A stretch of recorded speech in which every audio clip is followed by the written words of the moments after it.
আচ্ছা, তো আজকের আমাদের যেখানে আপনাদের হচ্ছে কি মাল্টি লেভেল ফিডব্যাক কিউতে সবার একটু প্রবলেম হচ্ছে, তো আমি এটার একটা ইজি ওয়ে একটু দেখাতে চাচ্ছি। সো জিরো থেকে শুরু করব। আগে আমরা একটু বলে নিই যে তার শর্তগুলো কি কি ছিল। ওয়ান হচ্ছে গিয়ে আমাদের কি হবে, প্রসেসগুলো সবসময় কিউ ওয়ানে আসবে। নিউ প্রসেসগুলো সবসময় আমার কিউ নটে আসবে। তারপরে ইনপুট আউটপুট সেশনে যাওয়ার সময় যেই লেভেল থেকে সে যাবে ওই লেভেলেই সে রিটার্ন করবে, যেই লেভেল থেকে সে যাবে ওই লেভেলেই সে রিটার্ন করবে, মানে যেই কিউ থেকে যাবে, লেভেল কিউ, যেই কিউ থেকে যাবে ওই কিউতেই সে রিটার্ন করবে। অবশ্যই হাইয়েস্ট প্রায়োরিটি কিউ এর কাজটা আগে হবে সব সময়, হাইয়েস্ট প্রায়োরিটি কিউ। আর আরেকটা হচ্ছে, যখন কোনো process full quantum time execute করবে সে next high lower lower priority প্রসেসে ডিমোটেড হবে। ফুল কোয়ান্টাম টাইম ইউজ করলে ডিমোশন হবে। ঠিক আছে, তার মানে সে নিচের লেভেলে চলে যাবে। তাহলে দেখেন প্রসেস P1, তাহলে কিউ নট যখন 0 সেকেন্ডে থাকে প্রসেস P1 কিউ নটে আসে, প্রসেস P1 আসে। আবার 1 সেকেন্ড অ্যারাইভাল টাইমে Q2 ও চলে আসে, 4 সেকেন্ডে আমার P3 ও চলে আসে। Right, process 3। আমার আরেকটা Q1 লেভেল আছে, Q2 আছে। আর এটার কোয়ান্টাম টাইম হচ্ছে গিয়ে 2 সেকেন্ড করে, এটার কোয়ান্টাম টাইম হচ্ছে 4 সেকেন্ড, আর এটার কোয়ান্টাম টাইম হচ্ছে 8 সেকেন্ড করে। আর এখানে যদি আমরা একটু লজিক গুলো দেখি, 2 সেকেন্ডের ইনপুট আউটপুট অপারেশন হবে যখন process P1 8 second CPU allocate করে ফেলবে। 8 সেকেন্ড যখন তার হয়ে যাবে তখন সে 2 সেকেন্ডের জন্য ব্যস্ত থাকবে। আবার যখন 9 সেকেন্ড তার সিপিইউ অ্যালোকেশন হবে তখন সে 4 সেকেন্ডের জন্য বিজি থাকবে। আবার প্রসেস P2 যখন 5 সেকেন্ড সিপিইউ অ্যালোকেশন হয়ে যাবে তখন সে 1 সেকেন্ডের জন্য ব্যস্ত থাকবে ইনপুট আউটপুট করার জন্য। আবার 4 সেকেন্ড যখন সিপিইউ অ্যালোকেশন টাইম হবে প্রসেস 4 এর, তখন সে 5 সেকেন্ডের জন্য সময় নিবে ইনপুট অথবা আউটপুট অপারেশনের জন্য। আবার প্রসেস 3 এর জন্য এরকম কোনো কন্ডিশন তার নাই, ইনপুট আউটপুট টাইম নাই। ঠিক আছে, তাহলে 0 থেকে 2 পর্যন্ত আমার প্রসেস P1 এক্সিকিউট হবে। 2 থেকে 4, এখন যখন সে ফুল কোয়ান্টাম টাইম এক্সিকিউট করছে তখন সে কোথায় চলে আসবে, কিউ নট থেকে কিউ ওয়ানে চলে আসবে। ঠিক আছে, এটা একটু আমি যদি আর একটু ক্লিয়ার করে লিখি।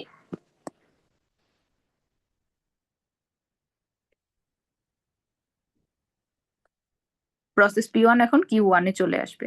আবার এরপরে P2 আসলো, 4 সেকেন্ড পর্যন্ত চললো। এরপর P3 আসলো, 6 সেকেন্ড পর্যন্ত চললো। তাহলে এখন সবাই কি আমার Q1 এ চলে আসলো। ঠিক আছে, Q1 এ চলে আসলো। এখন P2 ও Q1 এ আসছে, P3 ও Q1 এ আসছে। এখন তারা কি 4 সেকেন্ড করে চলবে। ঠিক আছে, এখন দেখেন যখন আমি P1 কে আবার 2 সেকেন্ড পর্যন্ত চালাবো, P1 কে 6 থেকে 8 পর্যন্ত চালাবো, সে কি আমার 4 সেকেন্ড হয়ে গেছে না টোটাল, এই 2 সেকেন্ড আর এই 2 সেকেন্ড। তাহলে এখন সে 2 সেকেন্ডের জন্য ব্যস্ত থাকবে, তার মানে ফুল কাজটা সে করতে পারবে না। এখন সে ইনপুট আউটপুট অপারেশনে চলে যাবে। ঠিক আছে, কিন্তু সে কিন্তু এখনো আমার Q1 এর লেভেলেই থাকবে। ঠিক আছে, এরপরে আসি আমার কাকে পাঠাবো তাহলে। P1 P2 আসবে। এখন P2 দেখেন, P2 কি আবার 5 সেকেন্ড হয়ে গেলে সে আবার 1 মিনিটের 1 সেকেন্ডের জন্য ব্যস্ত থাকবে। তাহলে 8 থেকে যখন 11 যাবে তখন কি সে আবার ব্যস্ত না, সে ইনপুট আউটপুট সেশনে যাবে। এখন তাহলে দেখেন এখন আবার কি P1 ফ্রি হয়ে গেছে না, P1 ফ্রি হয়ে গেছে, তাহলে এখন P1 আবার এক্সিকিউট হবে, P1 আবার এক্সিকিউট হবে। ঠিক আছে, তাহলে 8 থেকে কোন পর্যন্ত যাবে, 4 ঘর যাবে, তার মানে কি 4 সেকেন্ড পর্যন্ত সে এক্সিকিউট করবে। 15। তা আপনাদের এখানে দেখেন যখন সে রিটার্ন করছে P1 সে হচ্ছে 2 সেকেন্ড পর্যন্ত চালায়, তার মানে 2 সেকেন্ড পর্যন্ত এক্সিকিউট করাচ্ছে। ঠিক আছে, যখন ইনপুট আউটপুট সেশন থেকে সে এক্সিকিউট করবে তখন সে 2 সেকেন্ড পর্যন্ত চালাচ্ছে। বাট উইচ ইজ, মানে আমরা হচ্ছে গিয়ে যখন ইনপুট আউটপুট সেশন থেকে রিটার্ন করি সে নতুন আরেকটা কোয়ান্টাম টাইমই পাবে। সো আমরা পুরাটাও কিন্তু চালাতে পারি, ওই রিমেইনিং টাইমটাই যে চালাতে হবে এমন কোনো নেসেসারি কিছু না। সো আমি হচ্ছে ওইটাতেই স্টিক থাকছি, রিমেইনিং টাইম না, আমি ফুল কোয়ান্টাম টাইমটাই এক্সিকিউট করাবো।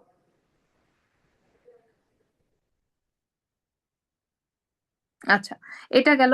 তাহলে এখন এর পরে কে আসবে, তাহলে এখন P1 আবার কি 1 সেকেন্ডের জন্য ব্যস্ত ছিল, সেও কি আমার, সরি P2, সেও আমার Q1 এই ছিল, সেও ফেরত আসবে এন্ড ফিরে এসে সেও আমার 4 কোয়ান্টাম পর্যন্ত যাবে।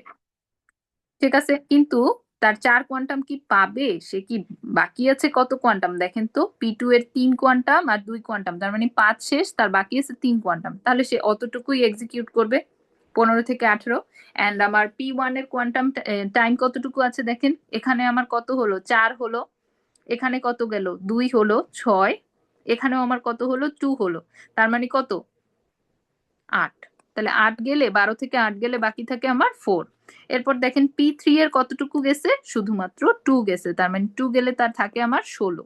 ঠিক আছে, এখন আসি আমার P3 যাবে, P3 আমার কোথায় আছে, Q1 এই এক্সিকিউট হচ্ছে, Q1 এ, তার মানে সে 4 ঘর পর্যন্ত চলবে, 18 19 20 21 22, 22 পর্যন্ত গেলে তাহলে P3 এর আমার কত থাকলো, 12 থাকবে, রাইট? আচ্ছা, এ পর্যন্ত গেল, এখানে কিন্তু আমার শেষ না, হ্যাঁ। এখন দেখেন আমার এখানে খেয়াল করেন, P1 ফুল কোয়ান্টাম টাইম ইউজ করেছে, P2 ফুল কোয়ান্টাম টাইম ইউজ করেছে না, সে হচ্ছে গিয়ে 3 কোয়ান্টাম টাইম ইউজ করেছে, রাইট? P2, কারণ তার বাকি ছিল 3, তার মানে এখন সে 0 হয়ে গেছে, রাইট? দেখি, 3 2 5, 8 থেকে 11 5 আর 3 8, হ্যাঁ, তার তো বাকি নাই। এখন তার মানে কি, আমার Q2 তে কে কে আছে দেখেন তো, P1 আছে, P1 আছে কারণ সে ফুল কোয়ান্টাম টাইম ইউজ করছে, এটা নাই কারণ এটা শেষ। এখন P3 আছে, P3 কত গেল, 18 থেকে 22, তার মানে কি সে ফুল কোয়ান্টাম টাইম ইউজ করেছে, তার মানে এও আমার কিউ টু তে আছে, এও আমার কিউ টু তে ডিমোটেড হয়েছে, P1 আর P3 আছে। ঠিক আছে, P3 আছে। এখন খেয়াল করেন 20 সেকেন্ডে কি অ্যারাইভাল টাইম P4 এরও হয়েছে, কিন্তু P4 অ্যারাইভ করবে কোথায়, আমার Q0 এ অ্যারাইভ করবে, তার মানে আমার Q0 এ আছে আমার P4, কারণ নতুন একটা প্রসেস সবসময় আমার P4 এ অ্যারাইভ করে। ঠিক আছে, এরপর আসি,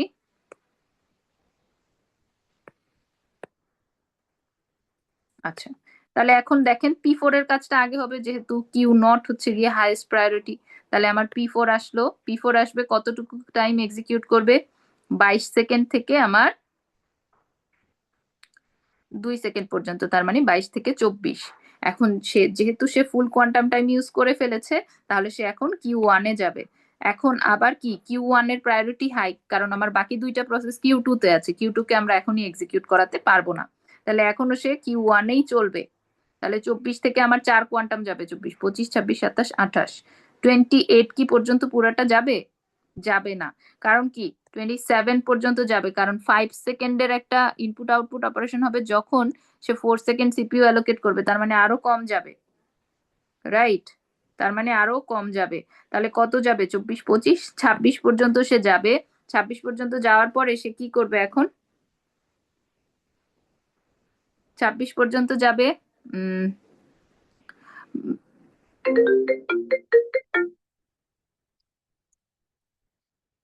23 24 24 25 26, 26 পর্যন্ত যাওয়ার পরে সে কি এখন একটা ইনপুট আউটপুট অপারেশন চালাবে, এন্ড সে 5 সেকেন্ড পর্যন্ত ব্যস্ত থাকবে, 5 সেকেন্ড পর্যন্ত বিজি থাকবে, রাইট? সো এখন দেখেন 25 26 5 সেকেন্ড পর্যন্ত, তাহলে এখন সে ইনপুট আউটপুটে চলে যাবে, ইনপুট আউটপুটে যাবে, এন্ড P4, P4 যাওয়ার পরে এখন আমাদের কি আছে তাহলে, যেহেতু আমার P4 বিজি আছে 5 সেকেন্ড পর্যন্ত, আমরা হচ্ছে Q2 এর অপারেশন চালাবো। ঠিক আছে, তাহলে Q2 তে কে আছে প্রথমে, P1 আছে, প্রসেস ওয়ানে বাকি কতটুকু, 4 কোয়ান্টাম টাইম বাকি, তাহলে 26 থেকে 30 পর্যন্ত যাবে। ঠিক আছে, 26 থেকে 30 পর্যন্ত গেলে, আচ্ছা আমি একটু দেখি আমার রেকর্ডিংটা অন আছে কিনা, ইয়েস আছে, ওকে। সো 30 পর্যন্ত যাবে এন্ড তার কোয়ান্টাম টাইম শেষ, 0 হয়ে যাবে প্রসেস 1। আচ্ছা, তারপরে এটা গেল, এখন আসবে কে, আরো 1 সেকেন্ড চলতে পারবে, কে চলবে, আচ্ছা আরো 1 সেকেন্ড না, এখন দেখেন প্রসেস 3 আছে, প্রসেস 3 8 সেকেন্ড পর্যন্ত চলতে পারবে, এখন আমাদের বাকি আছে কতটুকু, প্রসেস 3 আছে আমাদের 8 সেকেন্ড পর্যন্ত চললে আমাদের বাকি থাকবে তার 4, তাহলে 38 পর্যন্ত প্রসেস 3 চলবে। ইন দা মিন টাইম কি আমার Q1 এ আমার প্রসেস 4 চলে আসছে, তো আমার প্রসেস 4 এর কাজ আগে শেষ করব।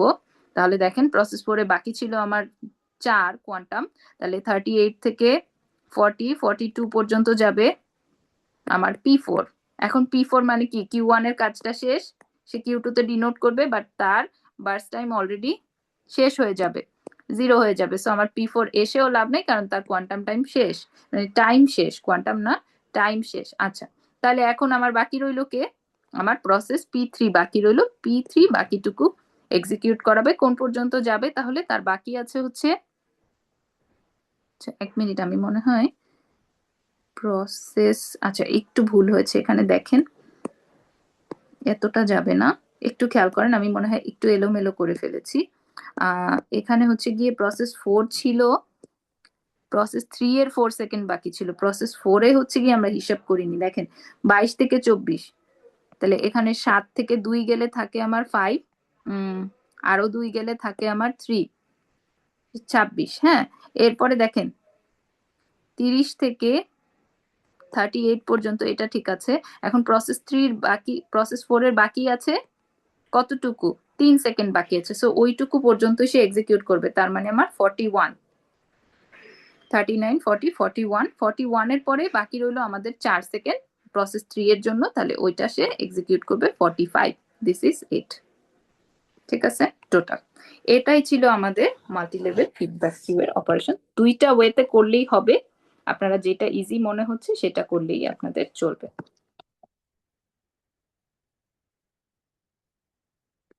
ওকে, আমি রেকর্ডিং এখানে অফ করে দিচ্ছি। অ্যাকচুয়ালি আমি আরো একটা রেকর্ডিং করেছিলাম যেটার স্ক্রিন শেয়ার করতে পারিনি, আমি ভুলে গেছি। So okay everyone, best of luck for year exam.